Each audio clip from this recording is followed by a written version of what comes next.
Bonjour à toutes et à tous. Merci d'avoir pris le temps de vous joindre à nous ce matin pour ce webinaire sur la facturation électronique 2026. Alors, petite vérification habituelle, si jamais vous avez un problème pour m'entendre, pour voir la présentation qui est à l'écran ou tout autre problème, n'hésitez pas à utiliser le chat qui est sur votre partie droite de l'écran pour nous en alerter.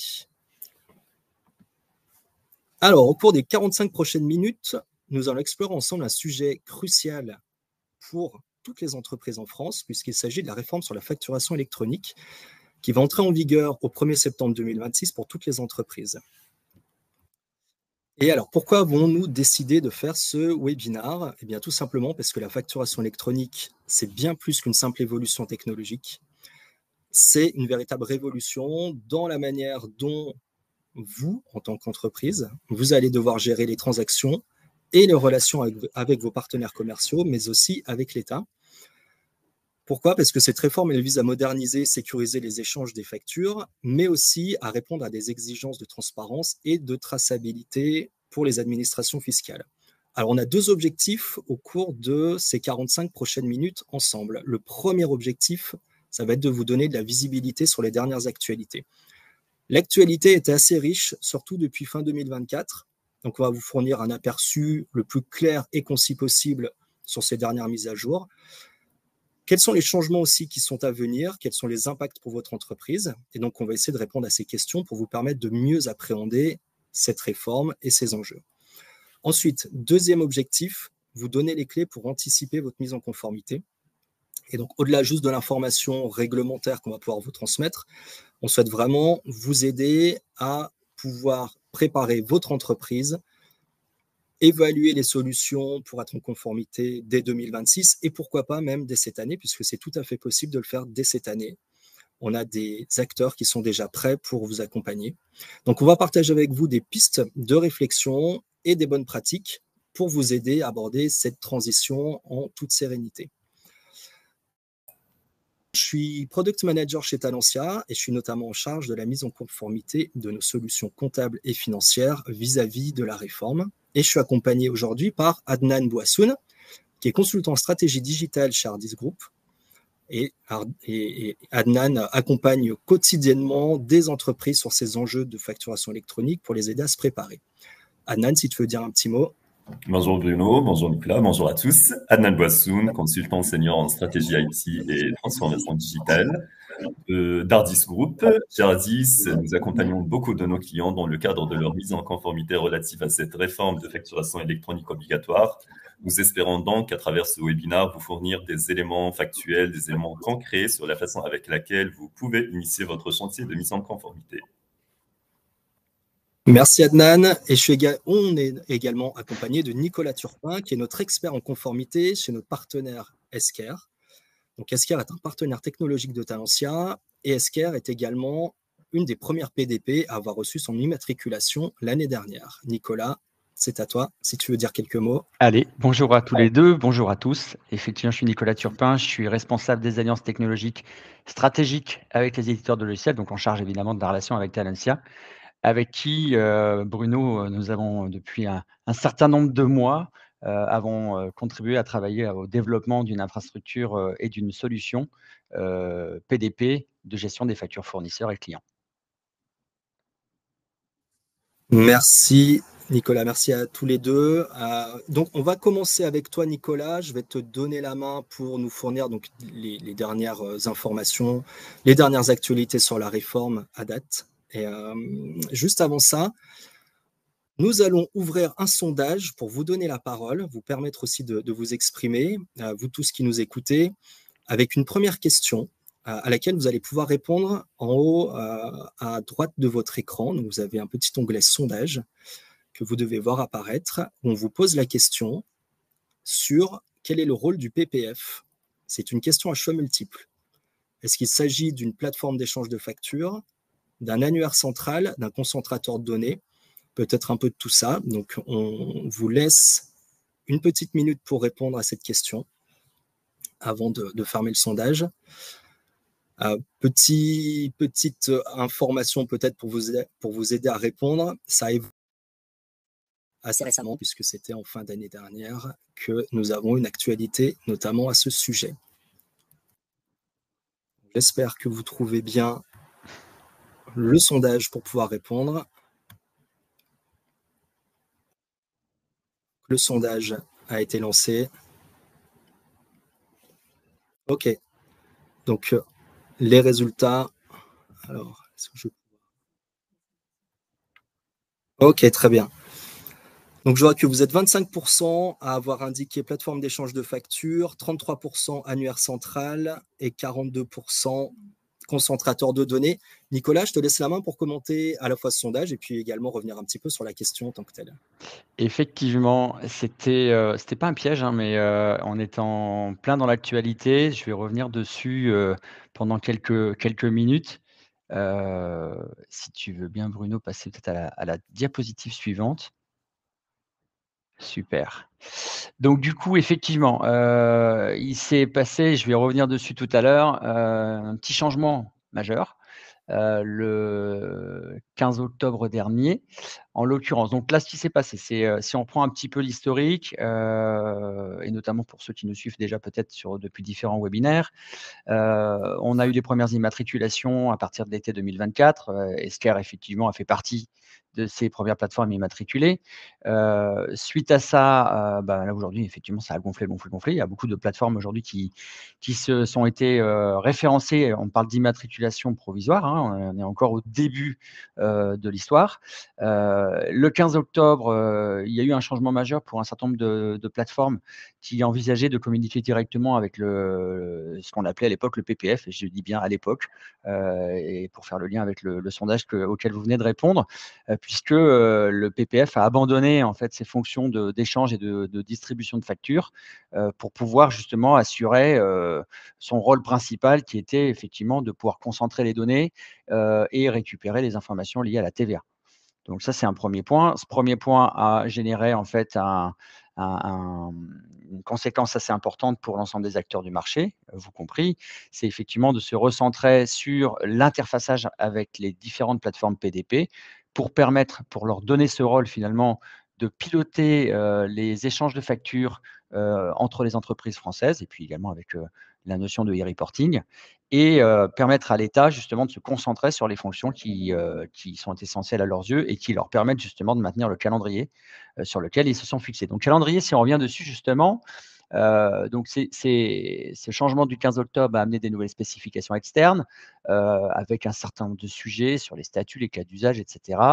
On se rend compte qu'on a encore besoin, enfin elles sont encore mouvantes, donc on a encore besoin d'y travailler.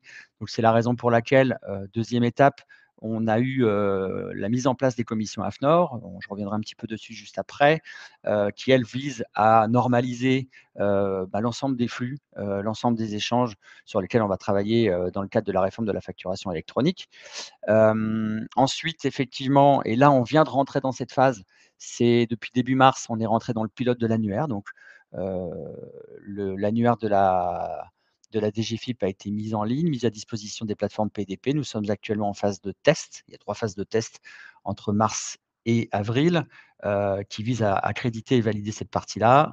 Donc on est dans cette phase-là. Ensuite, 4e étape, je passe peut-être sur les étapes intermédiaires, mais je reviendrai dessus justement. Donc je vais passer directement à la partie concentrateur. Donc ce qui était le PPF devient le concentrateur de données. Mi-octobre de cette année, il sera mis à disposition des PDP. Puis février 2026, il sera mis en production globale pour utilisation dans un espèce de grand pilote. On évoquait l'idée de grand pilote encore jusqu'à il y a quelques temps, donc pour les entreprises, avec ces échanges avec l'État. Et puis enfin, on en arrivera aux étapes que vous connaissez, les grandes échéances septembre 2026 et septembre 2027, que je rappelle pour peut-être les personnes qui n'ont pas encore cette vision en tête. Obligation de réception des factures pour toutes les entreprises françaises à partir de septembre 2026 et d'émission pour les grandes entreprises et les ETI. Et enfin, septembre 2027, on termine la dernière étape avec l'obligation d'émission des factures sur des formats structurés, bien sûr, pour les PME et TPE. Voilà, ça, c'est les grandes étapes. Au milieu de tout ça, il y a des choses intermédiaires, mais qui vont justement alimenter la construction de ce modèle. Je vais revenir dessus un petit peu après. Merci Nicolas. Moi, j'ai 2 questions Première, c'est au vu de ce que tu nous as dit sur le nouveau rôle du PPF, à savoir ne plus être plateforme d'échange des factures, est-ce que ça veut dire que les PDP sont devenus incontournables? Absolument. En fait, le système est tourné sur les PDP. Il y a un des points qui vise justement à assurer une simplification de l'interopérabilité entre les PDP. C'est la mise en place d'une autorité PayPal au niveau de l'État. Donc, merci pour la transition. Et en fait, l'idée est de s'appuyer sur les PDP pour pouvoir mailler le plus largement possible avec les entreprises françaises ces échanges de flux de factures pour éviter justement des nœuds d'étranglement au niveau de la plateforme publique de facturation.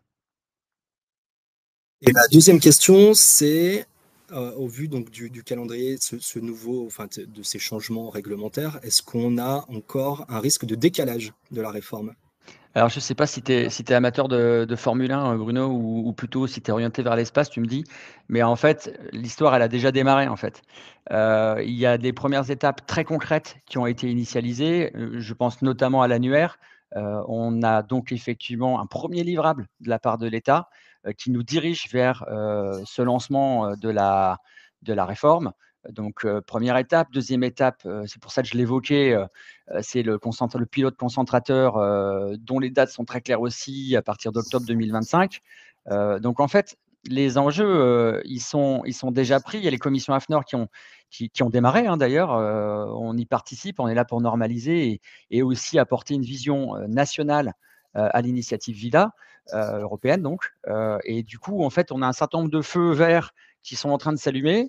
Pour faire l'allusion avec le côté Formule 1. Et du coup, en fait, il faut savoir qu'il y a des investissements qui ont été pris et par des acteurs comme nous, bien sûr, mais aussi par des grands acteurs du privé, des grandes entreprises qui ont investi massivement pour pouvoir être prêtes à cette réforme et à pouvoir assurer leur conformité en 2026. Donc, j'ai envie de te dire, aujourd'hui, on est déjà sur la ligne de départ et la course va démarrer, en fait. Petit focus pour, j'ai évoqué à plusieurs reprises les notions de commission AFNOR. Donc là, effectivement, il faut voir ça dans une vision nationale, mais également européenne, puisqu'il y a l'initiative VIDA qui concerne l'ensemble des États membres de l'Europe, qui nous emmène jusqu'à 2030 pour les engager finalement, l'ensemble des États membres et les entreprises européennes dans cette réforme de la dématérialisation des factures.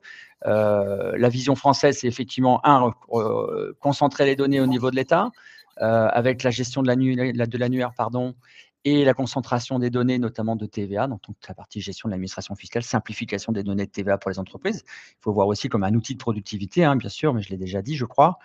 Et puis, normaliser. On a beaucoup de questions encore aujourd'hui sur les cas d'usage, sur la gestion des statuts, entre les statuts obligatoires et les statuts non obligatoires. Et puis, il est important maintenant, effectivement, de pouvoir piloter la gestion du traitement des factures, la gestion également des statuts des cycles de vie, côté fournisseur et côté client, donc les échanges entre plateformes PDP, côté fournisseur, côté client, là aussi. Et puis, rentrer dans le détail des cas d'usage, de la facturation, de l'e-reporting, rentrer dans cette logique aussi de normalisation internationale, puisqu'on va être sur des échanges de flux structurés et on va être aussi à un moment donné amené à échanger avec d'autres États, d'autres entreprises dans d'autres pays européens. Aujourd'hui, c'est de l'e-reporting et puis demain, on va normaliser également tout ça. Et puis, du coup, aussi standardiser les interfaces. Il y a un projet qui est d'aller apporter à un moment donné une API commune au niveau des plateformes PDP. Cette API commune, entre guillemets, le Graal, qui vise là aussi à garantir une interopérabilité la plus simple des échanges de factures entre les plateformes PDP, donc du coup entre les entreprises françaises. Je fais tout de suite le lien du coup avec la partie PayPal. Autre volonté de l'État de simplification, on sait que l'utilisation de la plateforme PayPal permettra de simplifier la mise en œuvre d'échanges entre différentes PDP et donc rapidement pouvoir connecter des PDP entre elles pour permettre l'échange de factures entre entreprises. La DGFiP lance un très bon signal en annonçant qu'elle devient autorité PayPal France. Et puis évidemment, même si ça reste non obligatoire pour les plateformes PDP. Les plateformes PDP qui, comme Esker, ont fait le choix d'être point d'accès PayPal pourront très facilement et très rapidement s'interconnecter avec d'autres plateformes PDP pour pouvoir assurer tous les scénarios d'échange et tous les cas pratiques que vous allez rencontrer dans votre quotidien avec vos clients et vos fournisseurs. Voilà. Et puis, dernier point, c'est important aussi de le savoir, dans les spécifications de décembre, l'État a confirmé le maintien de Chorus Pro. Ce n'était pas forcément présenté comme ça jusqu'à présent. Ça devait rentrer dans la plateforme publique, mais elle n'existe plus. Donc, l'État a décidé de maintenir Chorus Pro tel que vous le connaissez certainement déjà. Donc, deux choix. Chorus Pro devenant la PDP du gouvernement, la PDP des administrations publiques.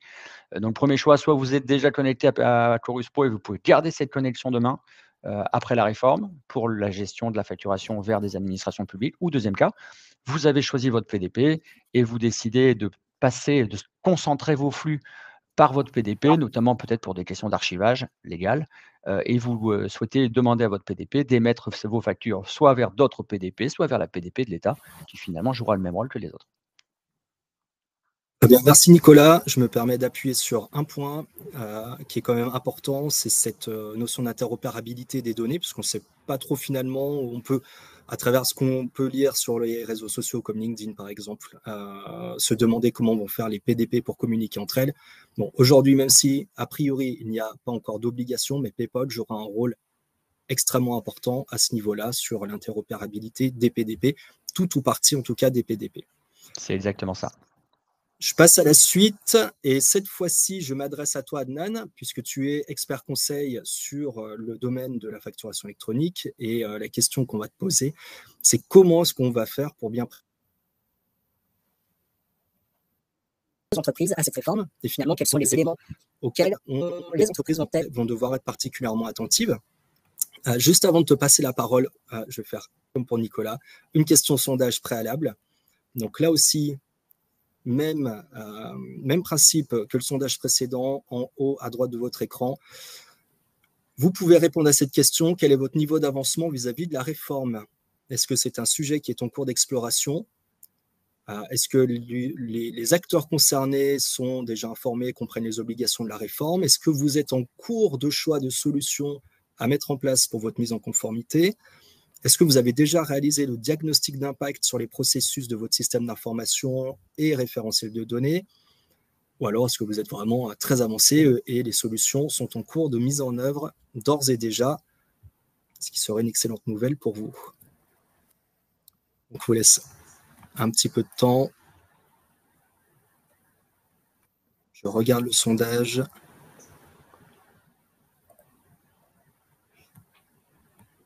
Donc, c'est en cours. Donc, n'hésitez pas à répondre. C'est toujours intéressant d'avoir le point de vue, enfin, de voir pour tout le monde où vous en êtes. Alors, vous êtes 23% en cours d'exploration, 15% vous êtes déjà informés, 23% les solutions de mise en conformité sont en cours, 15% diagnostic de vos process SI référentiels et 23% les solutions sont en cours de mise en œuvre. Eh bien, je te laisse la parole, Adnan, pour nous en dire un petit peu plus sur la manière dont tu peux accompagner les entreprises. Merci Bruno.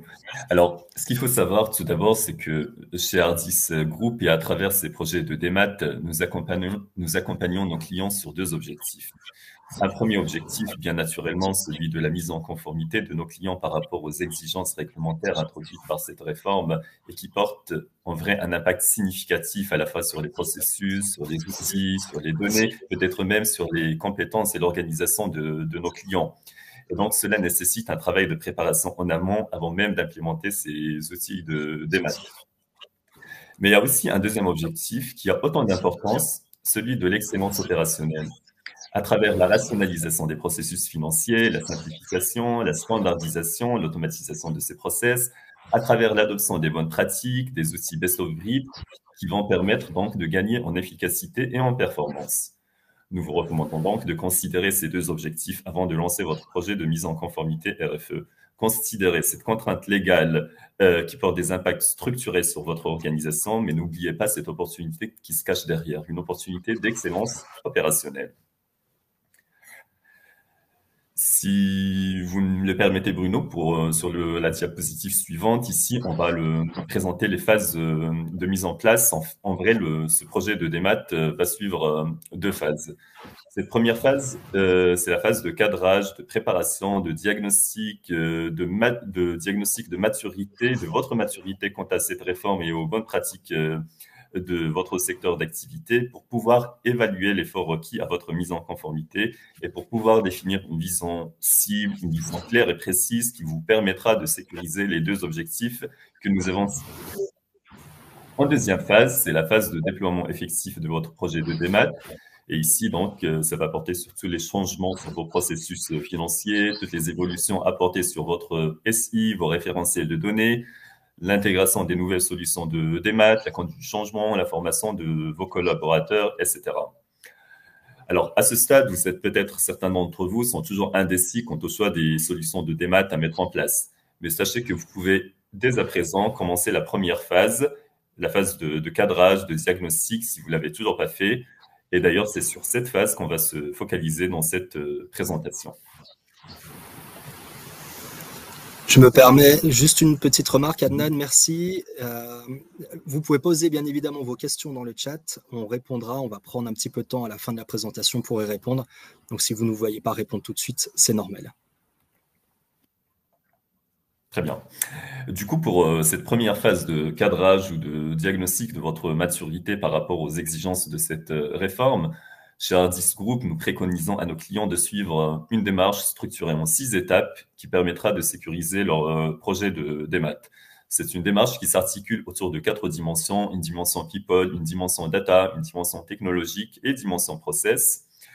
Et en première étape, comme pour tout bon projet de transformation, une étape de lancement de ce projet dans laquelle on va clarifier les objectifs, d'ailleurs les objectifs qu'on a cités précédemment, de définir, délimiter le périmètre du projet, d'identifier les parties prenantes ou constituer le groupe de travail avec les parties prenantes impactées par ce projet de démat, d'identifier les principales activités impacté par ce projet de démat et le régime de TVA afférent, puisque vous le savez peut-être, les obligations quant à cette réforme ne sont pas les mêmes selon les régimes de TVA des entreprises.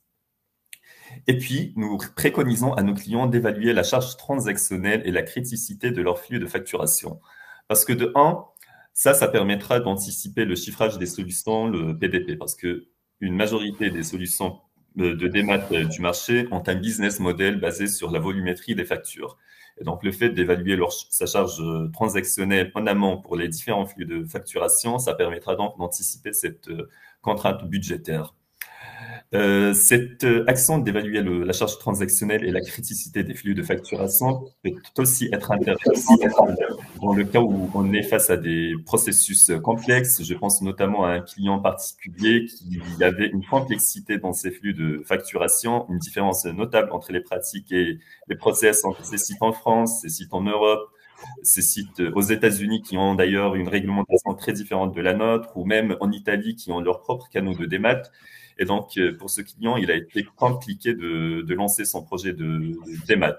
Donc, notre préconisation ici, face à cette complexité, c'était d'établir ou de partir sur la règle classique du 80-20, pour laquelle on va prendre les 20% des flux de facturation qui sont les plus critiques, qui ont une charge transactionnelle très importante, qui génèrent donc les 80% de valeur pour cette entreprise.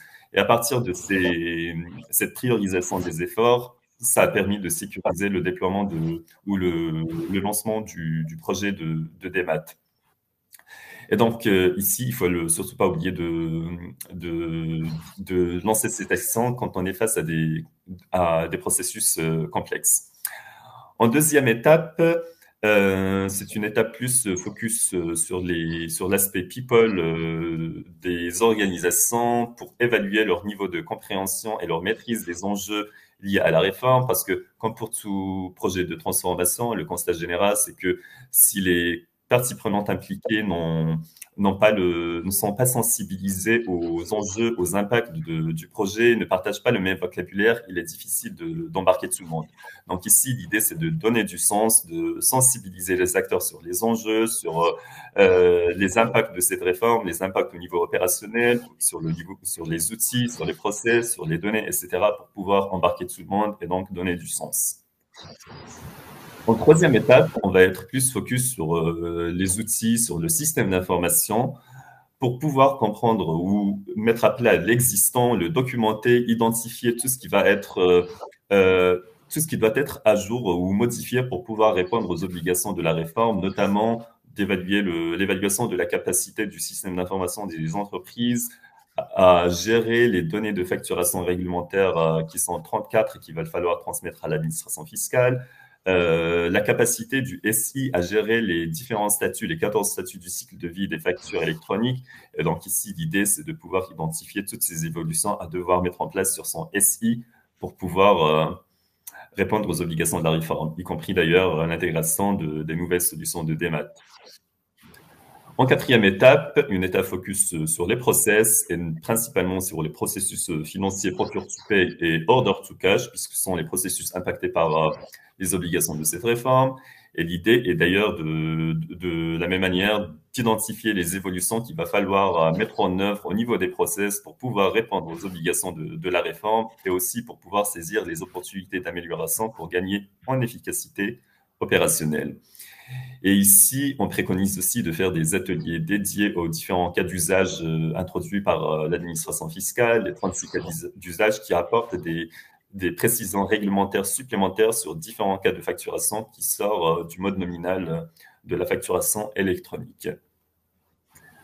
En cinquième étape, l'analyse de la qualité des référentiels de données, parce que vous le savez peut-être, il y a beaucoup de référentiels de données qui sont fortement impactés par cette réforme. Le référentiel des tiers, clients four, le référentiel des articles, des produits. Et l'idée ici, c'est de pouvoir garantir leur fiabilité, leur conformité et leur alignement par rapport aux exigences réglementaires. Parce que prenons le cas où, par exemple, un référentiel client n'est pas complet, dans lequel manque des informations, par exemple le SIRET, le SIREN des clients, leur adresse de facturation, de livraison. Et donc, si on a ces problèmes sur les référentiels de données, on va prendre du retard dans l'envoi de ces factures puisque les PDP vont pas pouvoir transmettre des factures avec des données manquantes et donc ça va allonger vos délais de paiement. D'où l'intérêt et la criticité de travailler aussi sur la qualité de ces référentiels de données. Et donc, à partir de tous ces éléments, de toute cette analyse sur ces différentes dimensions, il est possible donc de définir une vision cible qui s'adapte à votre écosystème, à votre contexte et qui vous permettra donc de respecter les exigences réglementaires introduites par cette réforme et d'adopter également les bonnes pratiques pour pouvoir gagner en efficacité opérationnelle. Cette vision cible se déclinera en feuille de route détaillée avec les chantiers qu'il va falloir mener, les délais qu'il va falloir respecter et surtout les ressources à prévoir et puis les coûts à anticiper. Très bien, donc tu nous donnes plein d'informations, on retient 6 étapes, lancement, ensuite une deuxième étape plus liée aux compétences et à l'organisation en tant que telle, l'évaluation ensuite du système d'information, pour revoir ensuite les processus, ensuite se concentrer sur le référentiel et enfin, avec tout ça, définir notre vision cible. Exactement, Bruno. Je passe au slide suivant. Alors ici, on préconise généralement à nos clients d'étaler cette première phase de cadrage, de diagnostic sur 2 mois pour une sollicitation optimisée des ressources, parce que si on essaie de le faire en moins de temps, ça va devenir contre-productif. Donc généralement, on peut y consacrer 4 semaines jusqu'à 4 semaines et demie sur toute la phase de diagnostic, d'état des lieux pour comprendre le fonctionnement actuel à travers des ateliers des ateliers IT, des ateliers focus sur les référentiels des données, des ateliers process procure to pay, order to cash, et puis des ateliers dédiés au cas d'usage. Et la suite, sur 3-4 semaines, c'est la construction de la vision cible à partir d'une analyse fit gap entre l'existant des entreprises et puis les exigences réglementaires et les bonnes pratiques du secteur à mettre en place. Et donc, cette vision cible se décline en une formalisation de feuilles de route détaillées pour pouvoir répondre à ces objectifs. Très bien, donc au moins 2 mois. Je profite, c'est une bonne remarque en fait. Merci Adnan pour le point. En fait, on a une question tout à l'heure. Je sais qu'on évoque plutôt les questions à la fin, mais on avait Réjeanne qui nous posait une question sur le fait d'avoir une date butoir pour contracter avec une PDP. Je vais profiter de cette slide pour évoquer ce point. Non, il n'y a pas de date butoir. Enfin, la seule date butoir finalement, c'est celle de septembre 2026. Mais j'imagine que pour pouvoir faire ces états des lieux, il faut aussi s'organiser, planifier. Il y a une activité comptable derrière. Et que du coup, elle ne se fait pas à n'importe quel moment dans l'année. Vous aussi, de votre côté, les cabinets, je suppose que vous avez une charge qui doit être croissante à l'approche de la réforme. Donc peut-être que tu peux nous dire un mot là-dessus. Je pense que ça aidera aussi à Réjeanne et à d'autres sûrement de se positionner. Tout à fait, Nicolas. D'ailleurs, je dirais que le plus tôt on s'y prend, le mieux c'est, parce que ça permettra justement d'éviter ce pic de charge que connaîtra à la fois les éditeurs de solutions PDP et les cabinets de conseil quand on s'approchera des deadlines de cette réforme. Donc, on a beaucoup de clients que nous avons déjà accompagnés, qui sont déjà prêts pour cette réforme, qui ont au moins fait la première phase de diagnostic de leur maturité par rapport aux exigences et par rapport aux bonnes pratiques du secteur. Donc, le mot d'ordre, c'est de s'y prendre dès que possible.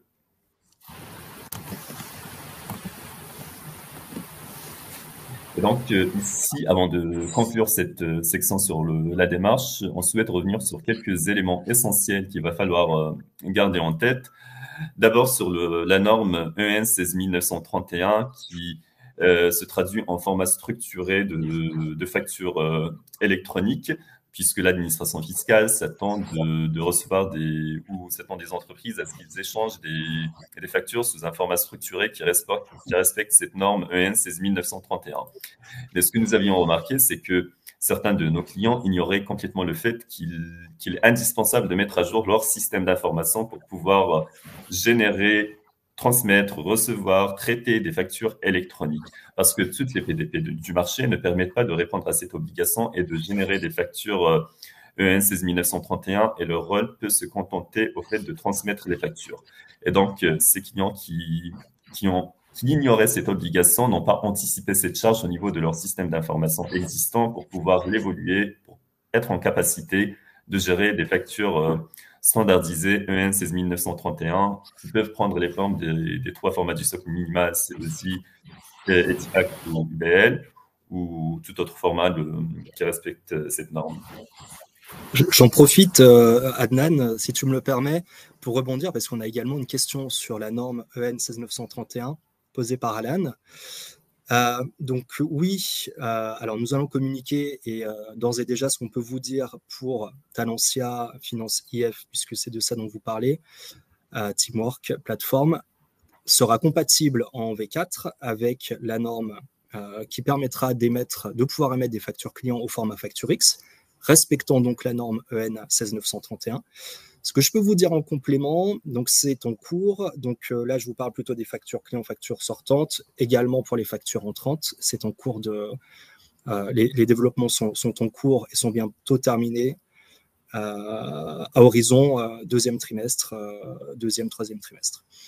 Ce que je rajoute en complément, c'est que nous avons fait le choix avec Escar de pouvoir proposer de manière la plus large possible ce dont parlait Adnan, la possibilité de pouvoir récupérer des factures de votre système d'information, donc autres que Talentia, qui ne seraient pas à la norme de la réforme, et de pouvoir les transformer via la plateforme Escar, de sorte qu'elles correspondent à la norme EN 16931. Le seul prérequis évident, c'est que les systèmes d'information en question puissent bien transmettre les données minimales pour pouvoir répondre à cette norme. Merci Bruno. Autre élément auquel il va falloir prêter attention, c'est les données de facturation, puisqu'on sait que l'administration fiscale s'attend à recevoir 34 mentions obligatoires ou données de facturation qui doivent être donc gérées par les entreprises dans leur système d'information. Et donc, il faut être en capacité ou s'assurer que son système d'information traite ces 34 données de facturation qui, pour la majorité, sont déjà obligatoires. Et pour 4 autres, sont de nouvelles mentions qui doivent aussi apparaître sur le lisible des factures le SIRET, le SIRET, la nature de l'opération, si c'est une opération de prestation de services, de livraison de biens ou une opération mixte, l'option de TVL sur des débits et puis l'adresse de livraison si différente de l'adresse de facturation. Et donc là, ici, on rappelle que le système d'information des entreprises doit être en capacité de gérer l'ensemble de ces données de facturation pour les transmettre au PDP qui, à leur tour, les transmettront au PDP partenaire et à l'administration fiscale. Les statuts du cycle de vie, c'est aussi une nouvelle notion, un changement à implémenter dans les process des entreprises, dans la culture, dans les outils pour être en capacité de gérer les 14 statuts du traitement du cycle de vie des factures. 4 de ces statuts sont obligatoires, d'autres sont recommandés ou libres, mais dans tous les cas, les entreprises doivent opérer ce changement au niveau de leurs outils pour pouvoir générer ou gérer ces statuts et les transmettre et les échanger avec les PDP. Et puis d'implémenter toute la conduite du changement qui l'accompagne pour pouvoir sensibiliser les collaborateurs à cette nouvelle notion, puisque nous avons remarqué chez certains de nos clients qui n'avaient pas l'habitude de suivre ou de traiter des statuts des factures. Et donc, ce sont de nouvelles notions chez ces clients-là pour lesquels il est nécessaire d'accompagner ce changement. Enfin, on rappelle les 36 cas d'usage qui ont été introduits par cette réforme, puisque nous avons remarqué chez certains de nos clients un écart réglementaire entre les précisions réglementaires introduites dans ces cas d'usage et ce qui se pratique chez les entreprises, puisque généralement, ces cas d'usage, au-delà des précisions réglementaires qui sont apportées dans le cadre de la facturation électronique, font aussi des rappels sur la réglementation en vigueur. Et chez certains clients, nous avons remarqué notamment dans les cas des notes de débit, des notes de crédit, des factures d'acompte, des factures de solde après acompte, etc., que la réglementation en vigueur n'était pas complètement respectée. Et donc, l'idée de revenir sur ces cas d'usage et d'y consacrer des ateliers spécifiques permettra d'assurer sa conformité sur tous les niveaux pour les différents cas de facturation qui se présentent dans vos contextes respectifs. Et effectivement, la gestion des acomptes, notamment, on voit que c'est parfois des pratiques qui ne correspondent pas forcément totalement à la norme comptable. Et donc là, ça va être beaucoup plus contrôlé, effectivement. Enfin, ici, sur cette dernière diapositive, on vous communique quelques contacts de chez Ardis Group. Si vous avez une quelconque question sur cette démarche de mise en conformité RFE ou si vous avez besoin d'un accompagnement personnalisé ou spécifique pour lancer votre projet de démat. J'en profite d'ailleurs pour vous dire que vous recevrez bien le support. Donc, vous aurez bien toutes ces informations, les contacts dessus et vous recevrez également le replay. Troisième question qu'on souhaitait vous poser, c'est quels outils vous utilisez aujourd'hui pour la gestion de vos factures? Là aussi, c'est une question à choix multiple à laquelle vous pourrez répondre. Est-ce que vous avez un outil, une solution de gestion documentaire? Est-ce que c'est via un ERP, ou des ERP avec un module de facturation? Certains d'entre vous utilisent peut-être des outils bureautiques type Excel, des solutions spécifiquement dédiées à la facturation, ou est-ce que ce sont des processus majoritairement manuels?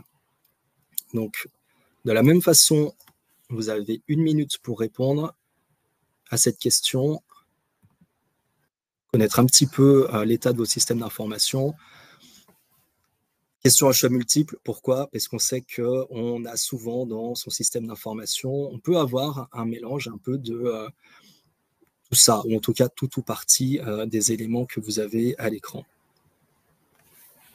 Vous êtes en train de répondre.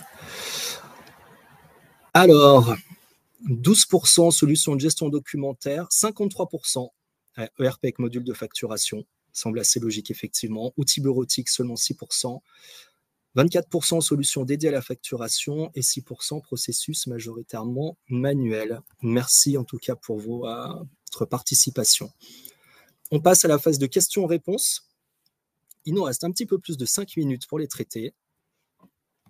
Je vais revenir dessus. Alors, on avait une première question. Est-ce possible d'avoir les offres de services de la PDP Esquerre, s'il vous plaît? Donc, Paul qui nous pose cette question. Alors, oui, bien évidemment, on va pouvoir vous recontacter, Paul. N'hésitez pas à nous dire à la fin de la présentation, on aura une dernière question que vous souhaitez être recontacté à ce sujet. De toute façon, on enregistrera bien votre demande. Si vous êtes client Talensia ou si vous ne l'êtes pas, on vous redirigera en tout cas vers les bonnes personnes sans aucun problème. D'ailleurs, je vois qu'on a un nouveau sondage qui s'ouvre justement pour vous permettre de nous indiquer si vous souhaitez, si le webinaire a répondu à vos attentes. Donc, n'hésitez pas à nous l'indiquer, ça nous permet tout le temps de bien pouvoir recalibrer la façon dont on vous présente les choses. Deuxième question, le référentiel de données n'est pas géré par la PDP du client, donc c'est Paul également, je crois que c'est la seule qui peut mettre à jour l'annuaire. Alors, je pense qu'il y a plusieurs choses dans la question. Il y a à la fois du référentiel qui est propre au système d'information, soit votre solution comptable, soit peut-être un ERP métier qui gère les factures. En ce qui concerne l'annuaire de données, Nicolas, est-ce que tu souhaites rebondir peut-être dessus ? Écoute, oui, effectivement, l'enrichissement du référentiel, c'est la base sirène. Effectivement, c'est les choix des entreprises. Donc, c'est tout le travail sur lequel Adnan a pointé du doigt les priorités sur les mois à venir. Donc, effectivement, c'est l'enrichissement de l'annuaire. Effectivement, ensuite, la mise à jour de l'annuaire, c'est bien. Effectivement, vous avez raison, Paul, la PDP du client qui va s'en occuper. Je pense aussi que les entreprises, au travers de leurs représentants légaux, peuvent aussi modifier et mettre à jour l'annuaire, notamment si elles décident de faire un choix de changement de plateforme PDP. Je rajoute en complément que ce que nous prévoyons avec la solution Talensia Esquerre, donc la solution qui s'appellera Talensia AR pour la gestion des factures clients, la possibilité d'aller consulter les données de l'annuaire à condition d'avoir bien renseigné la fiche client, la possibilité d'aller consulter ces données, ce qui permettra de ne pas émettre une facture au cas où des données soient erronées vis-à-vis notamment de l'annuaire et donc de se retrouver avec une facture qui n'aboutirait pas. Donc c'est une sorte de sécurité qu'on va vous proposer. Ensuite, autre question, Alan, Talensia n'imposera pas un connecteur Talensia Esquerre.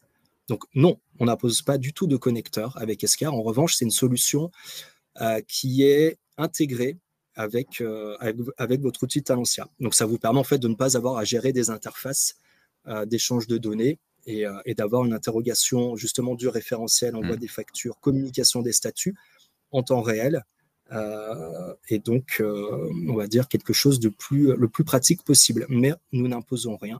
Et je pense que c'est intéressant. Peut-être que là, pour illustrer cette question et surtout la réponse que tu viens de formuler, je pense qu'il faudrait le voir au travers d'une démo. On en a déjà fait, évidemment, dans ce genre d'événement, mais pouvoir montrer justement les interfaces entre les solutions ERP Talensia et effectivement la plateforme Esquerre permettront de comprendre quelle est la vraie valeur ajoutée, en fait, du coup, à avoir créé ce connecteur.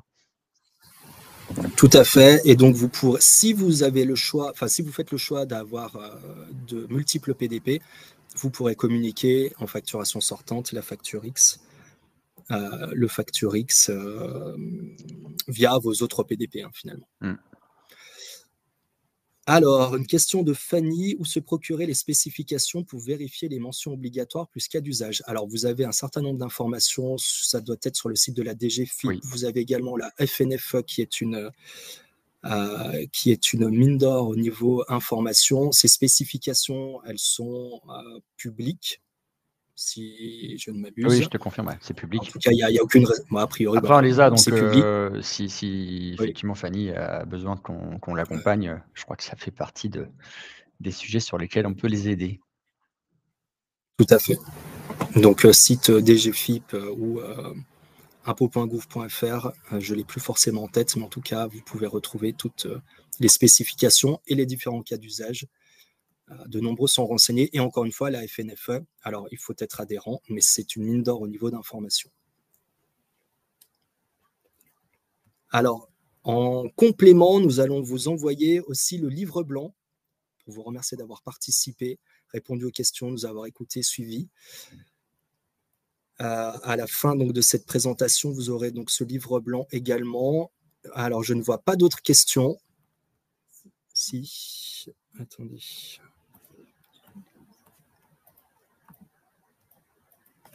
Alors, comment peut-on vérifier en automatique que nos données clients et fournisseurs ont les bons SIRET? Peut-on croiser nos données avec l'annuaire? Alors, la façon dont je l'expliquais en facturation sortante, oui. Donc, c'est avec la solution Talentia plus Esker, la possibilité d'aller interroger les données de l'annuaire. En revanche, si c'est un peu plus global que ça, vous avez des solutions peut-être sur le marché qui vous aideront peut-être à ce niveau-là. Donc, si on a plusieurs PDP, émission-réception, qui s'occupent de l'archivage des données, bah ça, ce sera à voir avec les PDP en question. Et donc, quand il y a un changement de PDP, votre ancienne PDP, si jamais vous résiliez, à voir avec la PDP en question si vous souhaitez continuer d'archiver ou récupérer les factures pour les archiver ailleurs.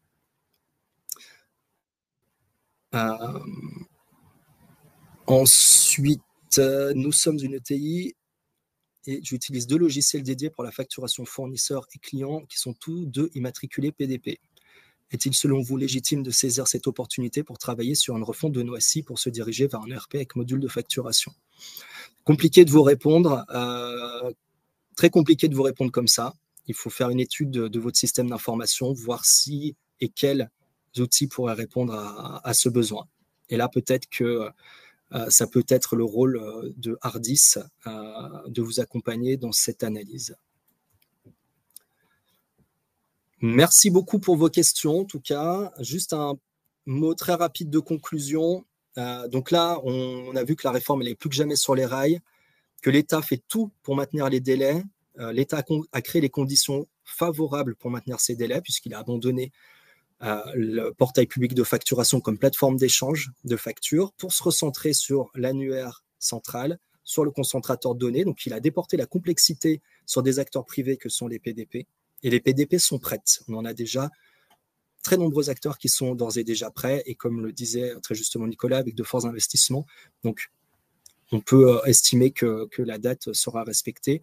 On a une commission AFNOR également qui travaille sur la norme, qui va créer un socle commun de fonctionnement entre les PDP. Et quel que soit votre niveau d'avancement, eh bien, vous pouvez faire appel à des professionnels comme Hardis Group notamment. Faites appel, vous pouvez nous faire appel à nous et on vous redirigera au besoin. Soit on peut répondre à vos questions, soit on vous redirigera. Ensuite, évidemment, donc n'hésitez pas à nous contacter. En tout cas, on est ravis d'avoir fait ce webinaire. On espère que ça vous a apporté un maximum d'informations. On vous souhaite une excellente fin de journée et à très bientôt. Bonne journée à tous. Au revoir. Au revoir. Bonne journée à tous.